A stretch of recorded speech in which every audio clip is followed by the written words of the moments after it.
Strange Darling is set in rural Oregon, and the film focuses on a man and a woman who engage in a one night stand that devolves into a cat and mouse game of murder. It is divided into six narrative chapters arranged in non linear order and presented as a dramatization of the pinnacle of a serial killer's years long murder spree in the western United States, and it's shot entirely on 35 millimeters film in Oregon itself. Um, and this film was, or I'm gonna say this right here. This is one of the best movies of this year. Strange Darling. I love every single minute of this film, and I didn't want it to stop. Oh my god, like the direction, the writing, the suspense, this movie was highly suspenseful, and the twists. Holy shit. I think there was one huge twist. No spoilers. As much as I want to, and I really want to get into spoilers. But the twists in the movie is just, I was, I got a couple hints, but I didn't want to say anything out loud until I gathered more evidence, and as the movie progressed further. But I had a few hints, and then when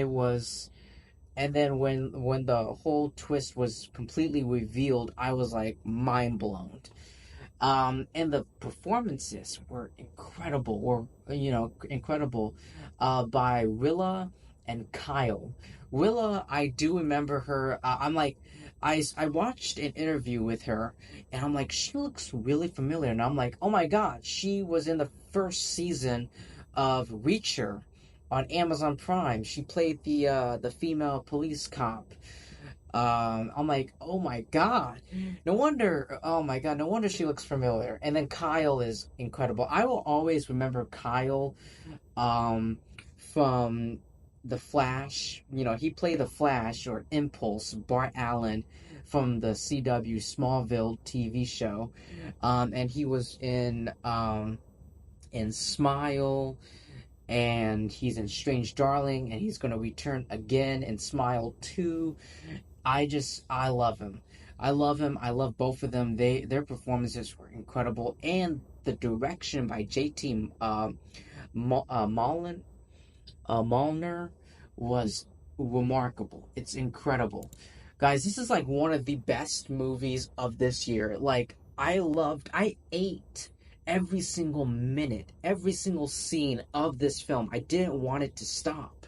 I just wanted it to keep going and going and going.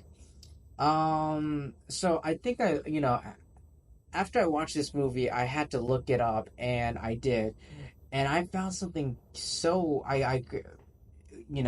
interesting. Um, was that the director JT, within 6 months, um, as the film industry began to emerge from the COVID-19 pandemic back in 2021, he had already completed the script and begun shooting, making it the fastest film production process he had ever experienced. And he described the writing process as the easiest he had encountered in his career. And like, I can't believe it. Like, he was able to do the he wrote it so fast, and it paid off. It executed very well. There are like a lot of twists in this movie, and like, the thing about non-linear movies, I love non-linear movies. I have a complete uh, respect for directors who choose that option when it comes to storytelling, and filmmaking. Well, not filmmaking, but just more storytelling. and it's an idea I really truly respect, but yeah, it does confuse me. Like non-linear movie, and don't get me wrong. Like I'm not saying I don't like it or it's it weakened the movie or something like that, or but it's just it takes non-linear movies. It takes me a while. It confuses me. These types of movies confuses me at first, but then it's not in the middle. But I would say like near the end of the movie, is when when all the gears and all the puzzle pieces starts coming together. Um, but yeah, guys, Strange Darling is one of the best movies of this year. And I wanted to see this movie for a long while now, like in theaters, not in theaters. Unfortunately, I missed my opportunity. I looked at the poster and I'm like, this looks beautiful and interesting. I never seen the trailer.